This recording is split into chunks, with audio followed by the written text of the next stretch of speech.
So, hello students, welcome to daily AIA PGET practice questions. Daily you will be given 10 questions and the target will be 15 minutes.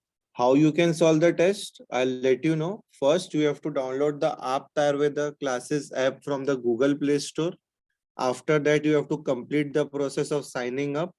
Once you have signed up, you have to enroll to daily live test course. After enrolling, you can start appearing for the test. And once you are finished with the test, you can check the solutions on our YouTube channel, that is Aap Ayurveda classes. So let us begin with today's test. The first question is, smallest bone in the body is. So as we all know, the smallest bone in the body is stapes. That is the ear bone. So kindly note this point. Smallest bone in the body is option C, stapes. Next question. सूची 1 को सूची 2 के साथ सुमेलित कर सही विकल्प का चयन करें. क्वेश्चन है शरीर क्रिया का. सूची 1 लिस्ट 1 में क्या दिया हुआ है, लक्षण दिए हैं, और सूची 2 में क्या दिया हुआ है, सारता. तो पहला जो सूची दी हुई है, सूची 1, उसमें ऑप्शन ए है सुकुमार लोम, ऑप्शन बी श्रीमद भ्राजिष्णु, ऑप्शन सी सौम्य शीरपूर्ण लोचन, एंड लास्ट ऑप्शन इज दक्षधीर समर विक्रांत. एंड सूची 2 में क्या है, शुक्रसार, रक्तसार, रससार एंड सत्वसार. तो पहले देखते हैं सुकुमार लोम. सुकुमार लोम के लिए कौन सा सार आया है, रससार आया है. तो यहाँ 1 आ जाएगा, यहाँ पर ए आ जाएगा. ए का क्या है, 3 है. ठीक है. नेक्स्ट श्रीमद भ्राजिष्णु, ये रक्तसार के लिए कहा गया है, तो यहाँ बी आएगा, मींस बी इज सेकेंड. सौम्य शीरपूर्ण लोचन, ये क्या है, ये शुक्रसार के बारे में कहा, शुक्रसारता का लक्षण है, तो यहाँ पे सी आ जाएगा, मींस सी इज 1. एंड दक्षधीर समर विक्रांत, दैट इज सत्वसार. सो राइट आंसर क्या है, A3, B2, C1 and D4. Option C is correct. Reference आपको मिल जाएगा चरक विमान 8वें अध्याय में, श्लोक नंबर 104 to 111. चरक विमान 8 में पूरी सारता दी हुई है और चरक विमान में प्रकृति का भी वर्णन किया गया है. ध्यान दीजिए, इंपॉर्टेंट है. शारीर स्थान में नहीं किया गया है, विमान में किया गया है प्रकृति का वर्णन. और सुश्रुत में शारीर स्थान में प्रकृति का वर्णन आया है, ये पॉइंट ध्यान में रखिएगा. और सुश्रुत ने सारता किसमें बताई है, सारता सुश्रुत ने बताई है सूत्र स्थान के 35वें अध्याय में. ये 2 पॉइंट्स याद करके रखिए, बहुत बार एमसीक्यू आता है इस पे. चरक ने विमान स्थान में बताया है सारता और प्रकृति, सुश्रुत ने शारीर स्थान में प्रकृति बताई है, और सारता का वर्णन सूत्र स्थान 35वें अध्याय में किया है. सो इस क्वेश्चन का राइट आंसर क्या है, ऑप्शन सी. थर्ड इज सूची 1 को सूची 2 के साथ सुमेलित कर सही विकल्प का चयन करें. अगेन शरीर रचना का ये क्वेश्चन है. फिर से हमारे सामने 2 टेबल्स हैं. सूची 1 में देखिए क्या है, अस्थियों के नाम है, और सूची 2 में संख्या दी हुई है. ठीक है, तो चलिए एक एक करके देखते हैं. सबसे पहले अरत्नी. अरत्नी संख्या कितनी है, 4 है, तो यहाँ पर ए आ जाएगा. ठीक है. नेक्स्ट पानीपात शलाका. पानीपात शलाका की संख्या कितनी है, पानीपात शलाका की संख्या है 20, तो ये बी हो गया 3. पानीपात शलाका means what, metaphalangeal bones of hand and joint, ये ध्यान में रखिए. अरत्नी का मीनिंग क्या होता है, अरत्नी इज 4 आर्म. इसके बाद देखिए नेक्स्ट पृष्ठगत अस्थि. पृष्ठगत अस्थि means bones of the back region, and ग्रीवा अस्थि मतलब नेक रीजन. तो पृष्ठगत अस्थि की संख्या कितनी है, पृष्ठगत अस्थि की संख्या है 45, और ग्रीवागत अस्थियों की संख्या कितनी है, 15. तो यहाँ आ गया डी. तो हमारा क्या है, A4, B3, C2 and D1. हमारा राइट आंसर है ऑप्शन डी, लास्ट. रेफरेंस आपको मिलेगा चरक शारीर 7वां अध्याय 6वां श्लोक. यहाँ आपको इसका डिटेल डिस्क्रिप्शन मिल जाएगा। तो आंसर यहाँ पे क्या है? Last option D. चौथा, सूची एक को सूची दो के साथ सुमेलित कर सही विकल्प का चयन करें। पदार्थ विज्ञान का ये क्वेश्चन है।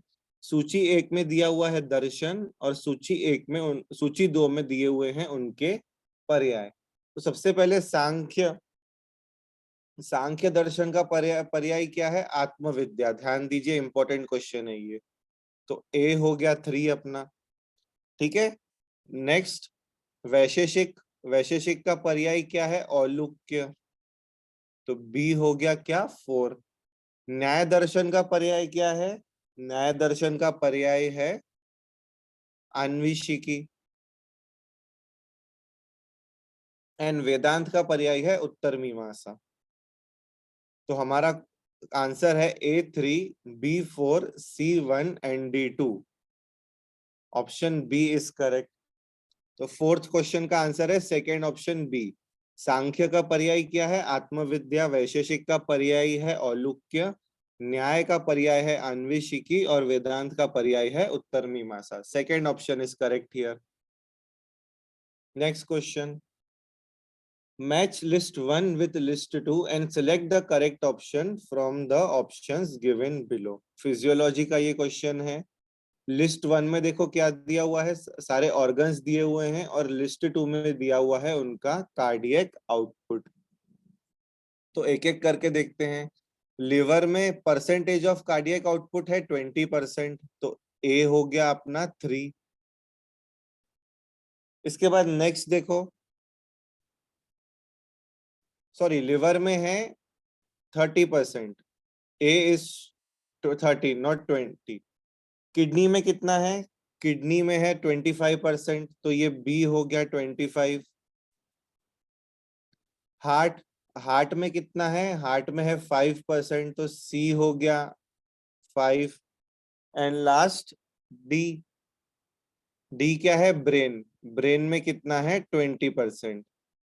तो सी ऑप्शन, अपना सी जो है वो हो गया 20। ठीक है। तो देखिए code A2, B4, C1, D3। Option D is correct यहाँ। A2, B4, C1 and D3। ठीक है। ये कार्डियक आउटपुट सबके याद रखना जरूरी है, इस पे बहुत बार एमसीक्यूज आते हैं। लिवर का कितना है? 20% है। किडनी का 25% है। हार्ट में 5% है cardiac output. And last brain में कितना है? ब्रेन में है 20%। ये ध्यान में रखिए। Option D last is correct. Question number 6 Sanskrit का ये क्वेश्चन है। निर्मक्षिकम किस समास का उदाहरण है? अब ध्यान दीजिए, जब भी हम ऐसे क्वेश्चंस आते हैं आपके सामने तो आपको डेफिनेशन याद करनी है समास की। जैसे अव्ययी भाव समास में क्या होता है? पूर्व पद प्रधान होता है। तत्पुरुष समास में क्या होता है? उत्तर पद प्रधान होता है। ठीक है। बहुव्रीहि समास में क्या होता है? कि कोई अन्य ही पद प्रधान होता है। तो यहाँ देखिए द्वंद्व में क्या होता है? उभय पद प्रधान होता है। अब यहाँ देखिए जो ये उदाहरण दिया हुआ है निर्मक्षिकम, इसका मीनिंग क्या होता है? मक्षिका का अभाव। मक्षी का नाम अभाव, ऐसा हम कहते हैं। ठीक है। तो यहाँ पर देखिए प्रधान क्या है? यहाँ पे पूर्व पद प्रधान है, मतलब निर्प्रधान है। यहाँ पर जहां पे भी कोई स्टार्टिंग में प्रत्यय लगा हो या कहीं पे भी उपसर्ग लगा हो वहां पर वो पद प्रधान होता है। तो पूर्व पद किस में प्रधान होता है? अव्ययी भाव समास में। तो उसका राइट आंसर क्या है? ऑप्शन ए, अव्ययी भाव समास। यहाँ पर निर इंपॉर्टेंट है, मतलब क्या? अभाव। ये ध्यान में रखिए। तत्पुरुष समास में क्या इंपॉर्टेंट है? उत्तर उत्तर पद इंपॉर्टेंट है। So option A is correct here. Next question, Ayurveda इतिहास का ये क्वेश्चन है। सप्तविध मुखांग का वर्णन किसने किया है? अब देखिए सप्तविध मुख अंग यह आया है योग रत्नाकार में। सो दिस इज, सॉरी, यहाँ पर this is A, B, C and D. Last option is D. यहाँ पर सबका ए हो गया गलती से, बट डी इज करेक्ट यहाँ पर। ऑप्शन डी योग रत्नाकर इज करेक्ट। सप्तविध मुखांग का वर्णन योग रत्नाकर ने किया है। नेक्स्ट क्वेश्चन, स्वर्ण भस्म की औषधि मात्रा कितनी है? रस शास्त्र का ये क्वेश्चन है, तो ये ध्यान में रखिए, इंपॉर्टेंट है।